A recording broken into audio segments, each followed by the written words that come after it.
Project Success stood for caring.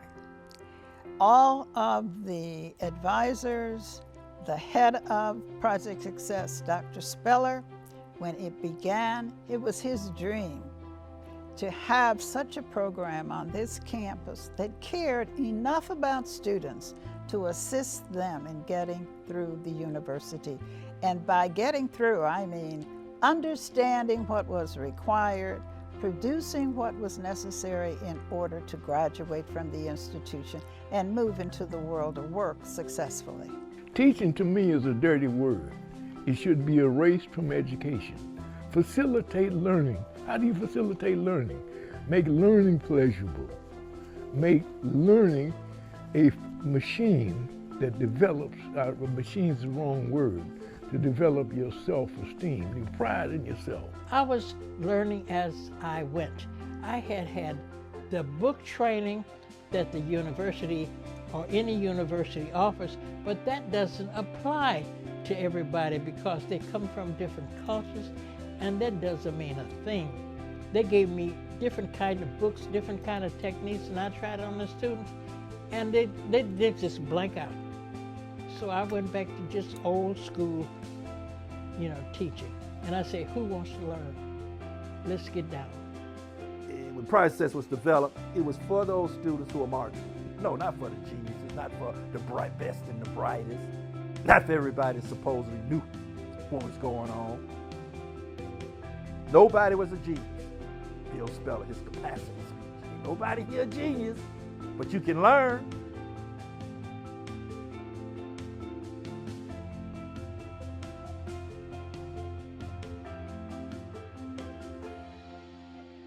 The Board of Trustees didn't think it was wonderful. There were some who did, but the majority did not.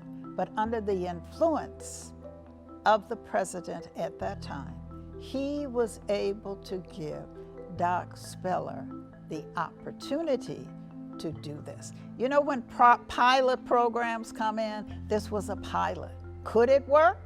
Well, maybe so, maybe not. But did it work? Yes. But it worked because of the love, the care, and the ability of Doc Speller to be analytical in his thinking.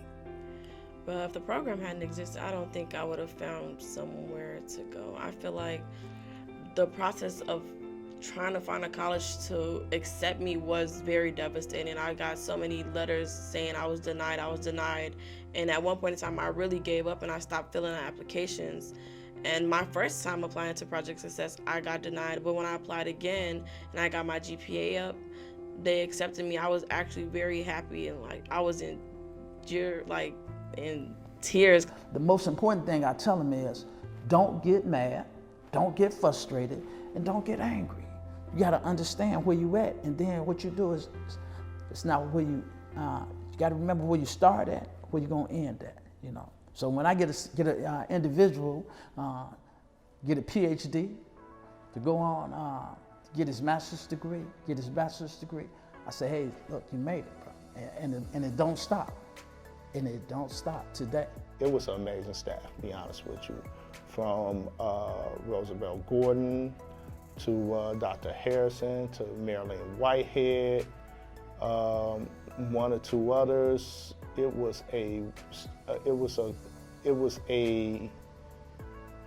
almost a all-star team of people that knew how to support and cultivate Black students into whatever they can imagine themselves to become.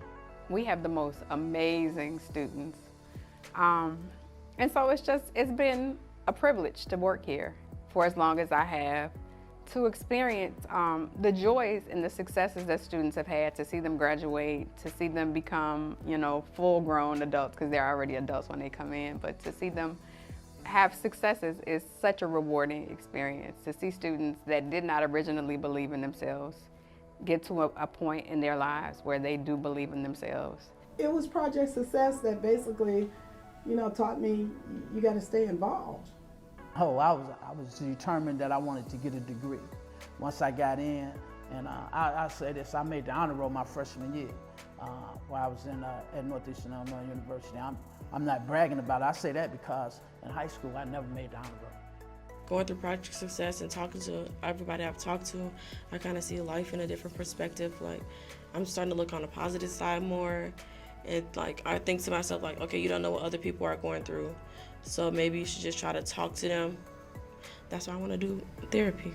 The future is dictated a little bit by the past.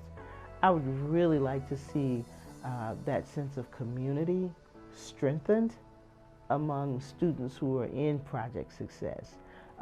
As you saw from the 50th year anniversary, the alumni there was such a sense of pride in being connected with Project Success. I think some of the students today don't really feel that connection as it should be. I want students to not have that kind of ideology, if you will, in seeing that this program has a rich history and knowing that Project Success, we're about success.